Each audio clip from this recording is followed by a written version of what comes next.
Good morning. I'm back again with some more papers from the 48 moving boxes of mementos and old family history and all my creative notions that I've collected over the last 70 years. Whew. So this is a shorter stack than the other day when I went for like a half an hour with a group of papers, creative notions from 1973. These are more recent. And my cat is trying to reorganize them for me right now. Come on, Amber, give it a break, for God's sake. Okay, just a phrase here. It says something to, what are you doing? No, don't chew on the headphones. Okay, we handled that now. We're back. All right. This is a phrase to use in a movie or a book where someone describes someone else as too rotten to die. Too rotten to die. I like that. And an idea, a creative idea at the bottom, that like that as well, where it says you take the same film and produce it in different genres. I don't know how old this one is, but I started thinking more about this when I saw this yesterday to prepare for today by just knowing what the heck I've got in this pile. And I guess I've been making films since I was 12 years old, movies. That was my first true passionate artistic endeavor, and even made two low budget features that I directed and co-wrote one of them and the other one produced, but as well. Oh, anyway, that was years ago too. But I love film, and so the idea of having the same film, I mean, like the same script, maybe you have to change the dialogue if it's in a period piece genre, something like that to make it appropriate to speak. But keep the basic dialogue, the meaning of it. Translate it if you need to into a particular lingo. But what if you just did 10-minute segment, a 10-minute segment in each genre, like romantic comedy, and then the exact same film story told as a space opera, or told as a western, or told as a buddy picture. So many things you could do to create the mood. I do that with my music a lot. I've composed more than 500 songs since 1969, actually about 5 years earlier than that, but I only started recording them in 1969. And with the advent of AI, I took all my old demo recordings because I put down a demo of me playing it so I wouldn't forget what the song was on cassette way back when. Very scratchy, low quality cassette on a cheap recorder.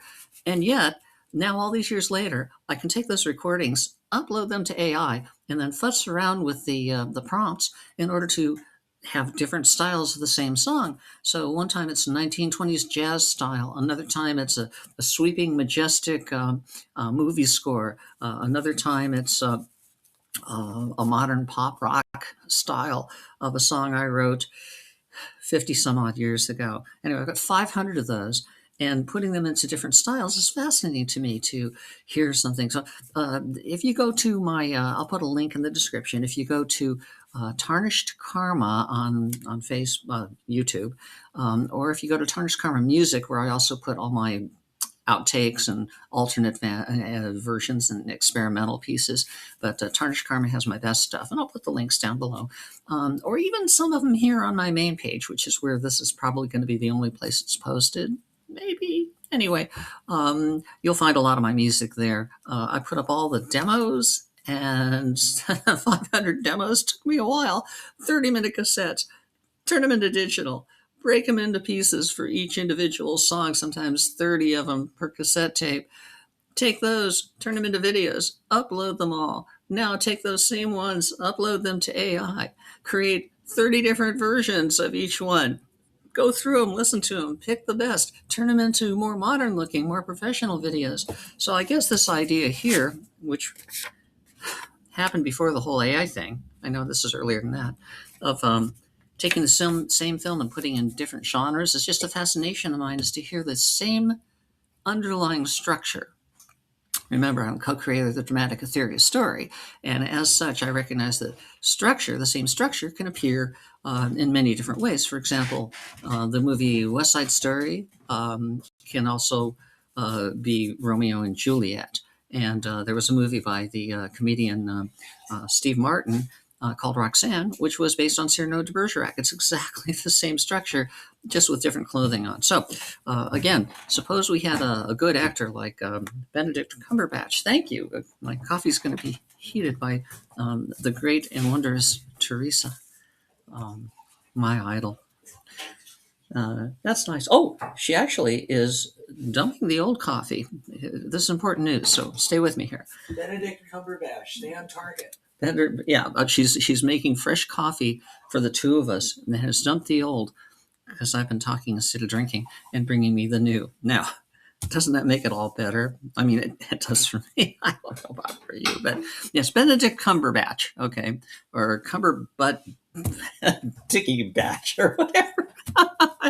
I need more coffee for sure. Please. All right. Anyway, if you had a good actor in each of 10 different segments, and each of these segments was 10 minutes long, and it was the exact same story, but told in all these different styles, and then they made up a feature-length movie. That's the idea. We've got through the first card.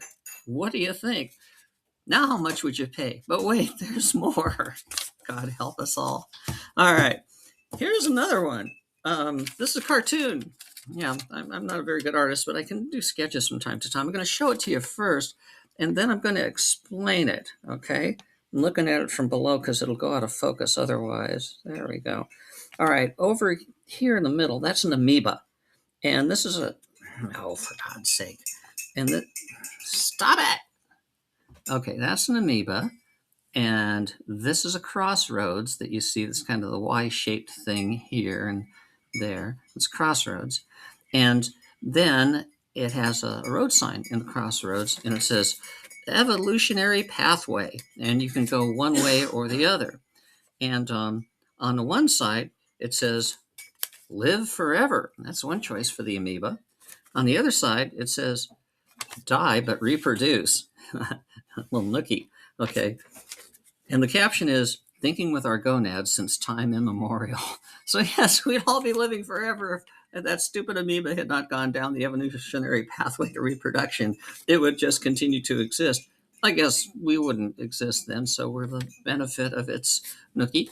But anyway, thinking with our gonads since time immemorial. That's kind of one of those good company bylines, don't you think, that they put underneath their name? What would the company be? Well, speaking of companies, I've got company. Teresa's coming back with my coffee. Thank you. It's excellent. The blurry Teresa. She shall remain an enigma. Friends like you who needs enigmas. Well, here's a couple of things from a company that I presupposed.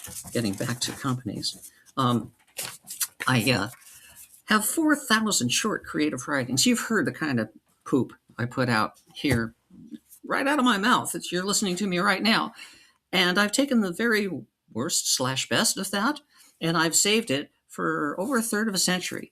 As soon as we started working on Dramatica, instead of Chris and myself meeting at my house before we both went off to our work, I went to his company to work on Dramatica for 3 years straight to finish the theory and to help create software, and we made it together. While I was there in my office that I had, I started putting up Post-it notes every time there was a clever saying that came up, because there were a lot of conversations.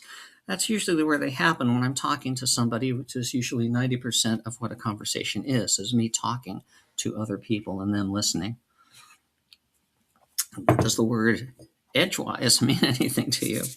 Anyway, I put them on the Post-it notes. I have about 4,000 of these, and I have published them already on Amazon in a series of books, 3 published, the 4th one I'm working on, called Snippets and Bits. And they're fun. I've tried putting them online in various different ways. I put them to music using AI, where they sing these various things. It's kind of chaotic. You can find them. I may put a link to some of those in the bottom as well.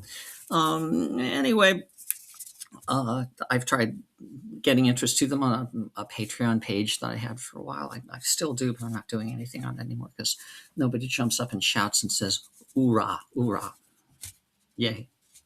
Anyway, so I decided that if I was going to call it Snippets and Bits, maybe I ought to create 2 characters, like the proprietors of a shop that purveys these things, purveyors of all of these little creative quips. Mr. Snippets and Mr. Bits in the Victorian style. So here's Mr. Snippets, okay, right there, what he looks like. And then that's the only color paper I had at the time. And then here's Mr. Bits, okay. And then I needed to draw their shop, which says on one side, Curiosity Shop, on the other, Emporium, and across the top, Snippets and Bits. Curiosity Shop and Emporium. You're the only, yes, you're the only people ever to see this. How lucky are you? Depends on how you look at it. Okay, now a while ago, I created a character that I called Ignoramus. Actually, it's Ignore Amos, okay? And I thought that would be a good way to put up these snippets and bits, is to have this character called Ignore Amos. Ignore him because he's always saying all these ridiculous things. And then I could put each one up. So this one basically says Ignore Amos, and it says, don't take no, K-N-O-W, don't take no for an answer. And then it says Amos, as if he said that. And it's published by a little company I've had for a while that I use for various things, called Mozart. Anyway, so there it is. That's Amos, and Ignore Amos. And yeah, okay. And don't take no for an answer, which basically means that if somebody says they know something and you haven't researched it for yourself, no matter how much you trust them, they may have been mistaken. They may have not gotten the information right. They may have been misled, or they may be intentionally trying to mislead you. And even if you trust them and it's a totally honest mistake, you don't want to be filling yourself with bad information, because then you'll make bad opinions about things. Like my mom once said, there's a million ways to look at things. Try to find as many of them you can that are pertinent, that are important to the decisions you're making and the points of view you have, so that you're well-rounded in all the choices that you make in the world. And so don't take no for an answer, even when you say you know it. Maybe you did once, maybe the situation has changed. If it's important, go back and check it out again and see if the way you felt about it. Just yesterday, Teresa and I were looking at ferrets. There's a segue for you. They're looking at ferrets, and she had a ferret once, and she believed at that time, and it was saying in all of the books and information, they only lived a couple of years in captivity domestically. I went and researched it now, and apparently either medical science has improved or the data has improved, because search engines tell me that they live between 5 and 7 years normally as a pet, and they can even live as much as 10 or more if they're really well cared for and lucky. Okay, so that was something that was a very important bit that she knew, but her information was from the 1980s. So again, don't take no for an answer, K-N-O-W. Don't do it. Like in Mythbusters, you heard me. Don't do it, okay? No. Another one of my things is don't listen to anybody 100% and buy into what they say, because they could be wrong. They could be giving you their view, but it's not an accurate view. So when I tell you, don't do it, don't believe that 100%. Maybe you should do it some of the time just to see what happens. I won't say that on Mythbusters, though, will they? We're better than Mythbusters. All right. So another Ignore Amos. It says, just a quick sketch again to put down on the idea. I need more salt. The open wound is larger than I expected. Yeah, again from Mozart down there at the bottom. Anyway, one last one from Ignore Amos. It's a very good one. It says, it was never the way it was. A lot of people say that's the way it was back then. Well, no, it was never the way it was. You're just, I hate this autofocus thing.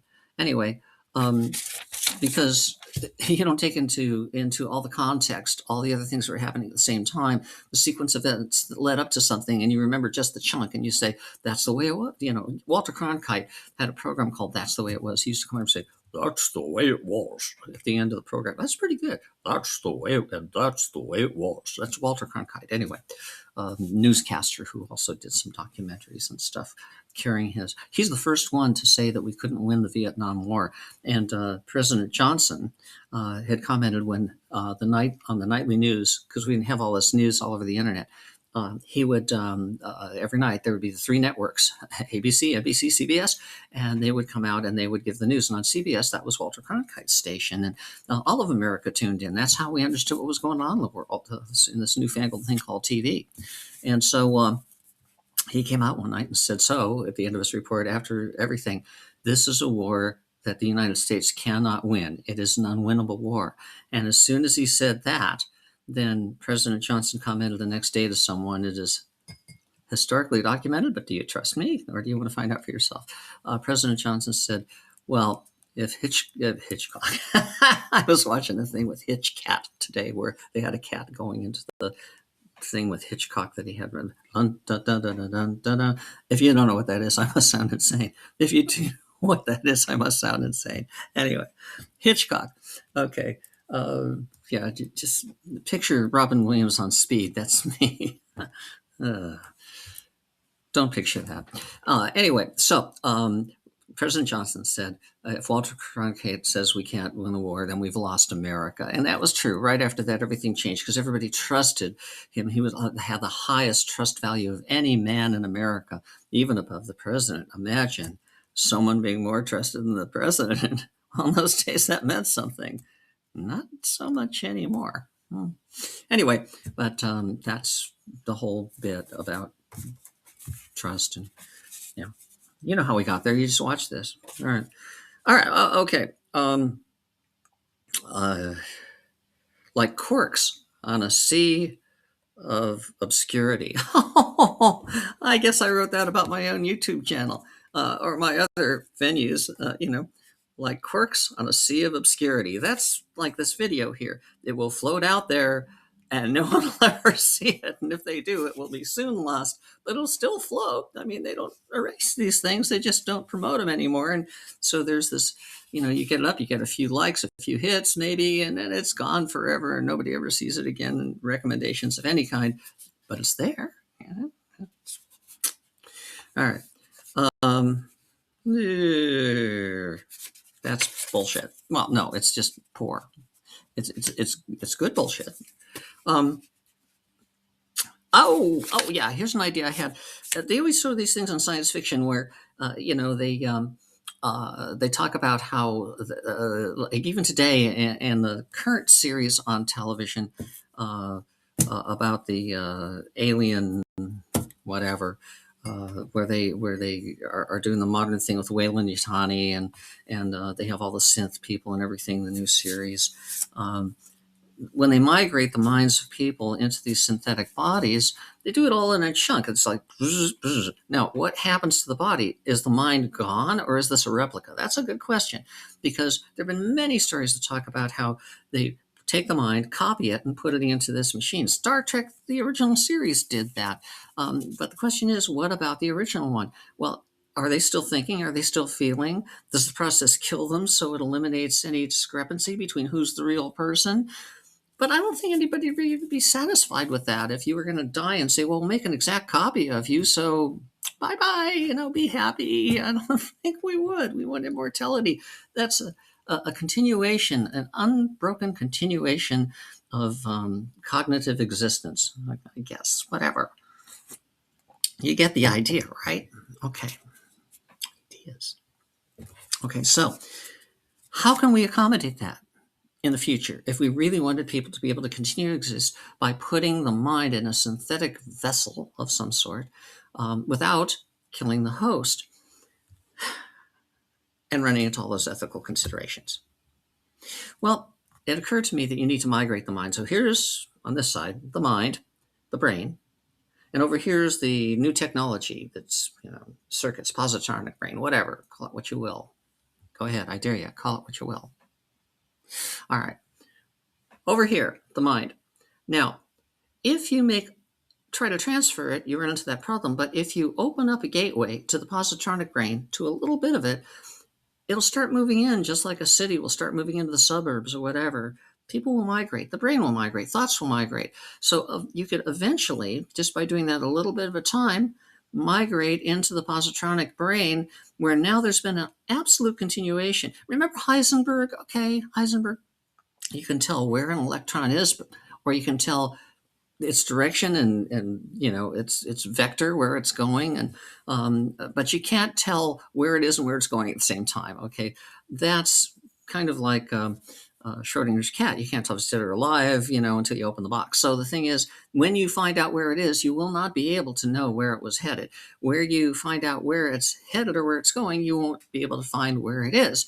Well, the same thing with the mind is you can have one, but you can't have the other. You can have the space, but you can't have the time. Or you can have the time, but you can't have the space. Space and time screws with our mind. Check out Dramatica theory. You'll find out about the reason that there's really not a space-time continuum, not in the mind anyway, but in fact, we have space and we have time, and we treat them as separate entities and then blend the results. You're going to love it. You can go to storymind.com, where I have all my videos on that, or go to dramatica.com, where the results of everything we created are up there in a new version of the app that has our original patented story engine that's a model of the mind's psychology of problem solving. We call it the story mind because that's how we create narratives. Narratives are how we identify problems, how we understand them in context, and then how we go about doing something to improve the situation. That narrative works in the real world. It works in fiction. It's a model of the mind. Find out about it at dramatica.com, and the app we created is now supported by AI, so you don't have to learn the theory to use it. AI learned the theory. Slobbering all over myself. That's a lot of here. This coffee's got me going. So, that being said, migrate the mind. How do you do that?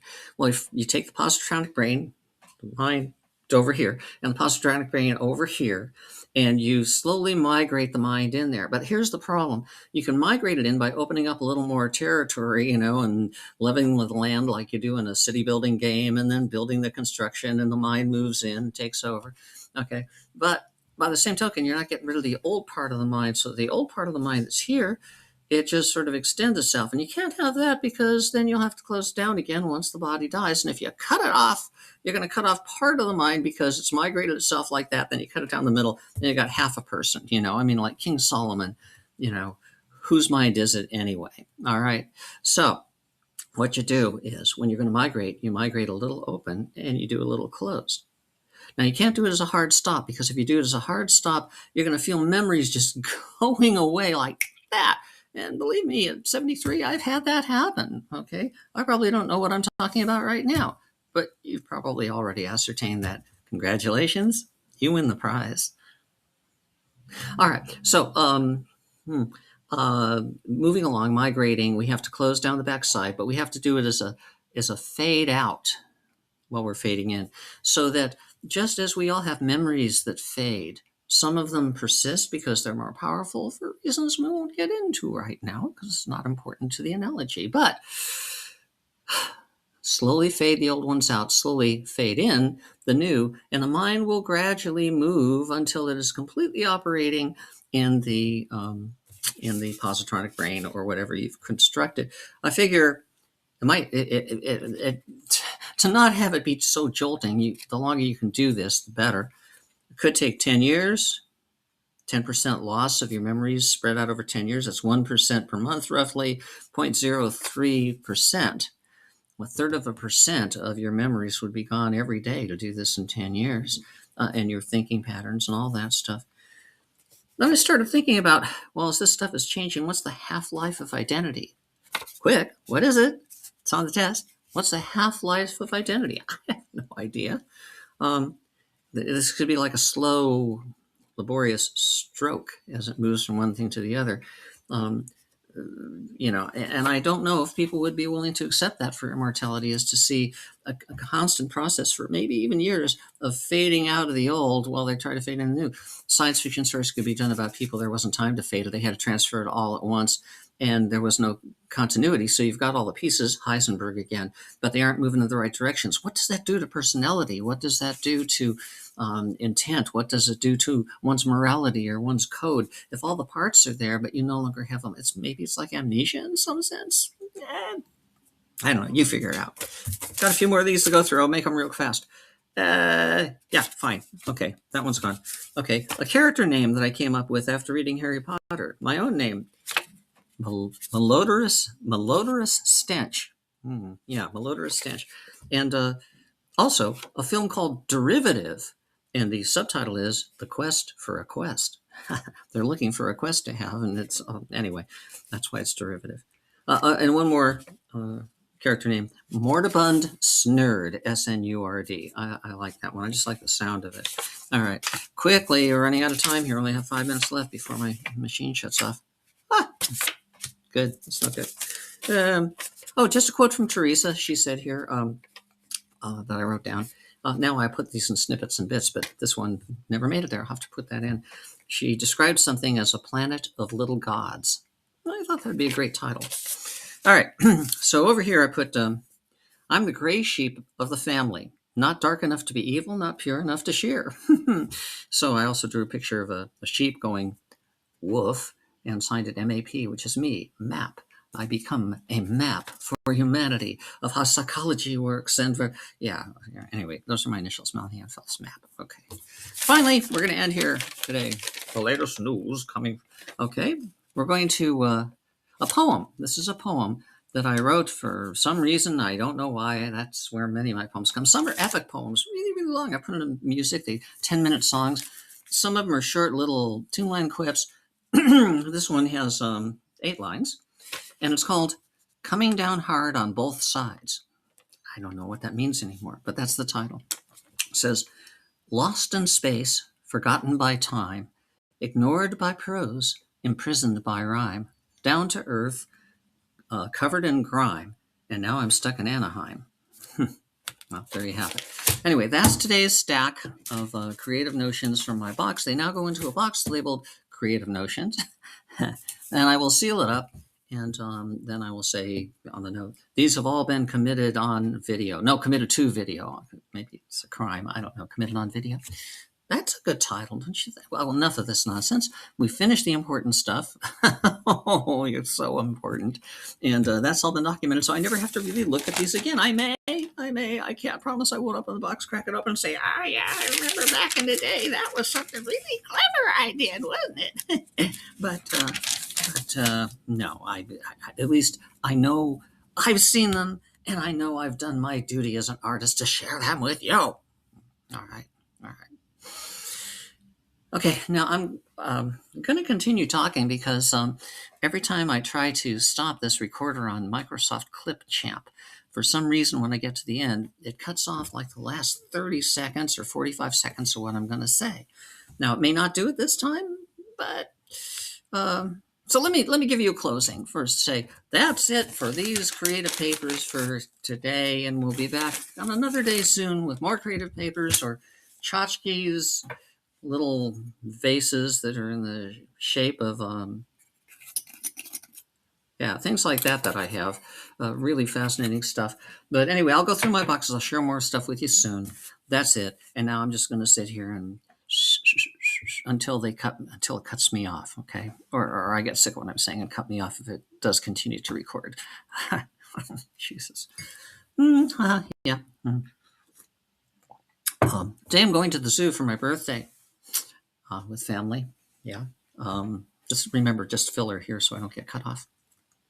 My daughter always takes me someplace, her and her family, and my grandkids. She has new grandkids, never been to the zoo. A new kid who hasn't been to the zoo. My first granddaughter. I have 4 grandsons, 2 from my son, 2 from my daughter, and now she has a daughter, and she's only about 2 years old, 2 and something, and this will be her first trip to the zoo. And I want to go see the mandrill, my favorite animal, the mandrill, because it has a rainbow face. I love it. And while I'm there, I intend to have a hamburger, zoo hamburger, and some fries, and some ice cream, and a cold drink with ice in it. I just love that. Walking up, and I used to go to the old Griffith Park Zoo before. Remember, this is just filler. You don't have to hang in here. Anyway, used to go to the old Griffith Park Zoo when I was a kid. My dad would take me there, and in those days, it was just like little cages with animals that smelled full of urine and poop and stuff, and it was horrible. Now there's a big Los Angeles Zoo with great enclosures for elephants and all kinds of stuff. And they used to have like roasted peanuts. I always get roasted peanuts when I went to the zoo in the little paper bags like they used to have at the ballpark. And I think they stopped having them because people would feed them to the animals and it was inappropriate. So I may have to try and bring some of my own and sneak them. Don't tell anybody while I'm at the zoo. Anyway, it should be a really good time. I had a wonderful birthday. This is after my birthday. We finally could arrange the trip. And just great. And it's, of course, really special talking to all you good folks. I mean it sincerely. Without you, I'm more nothing than I am with you. That's it. Bye for now. See you next time.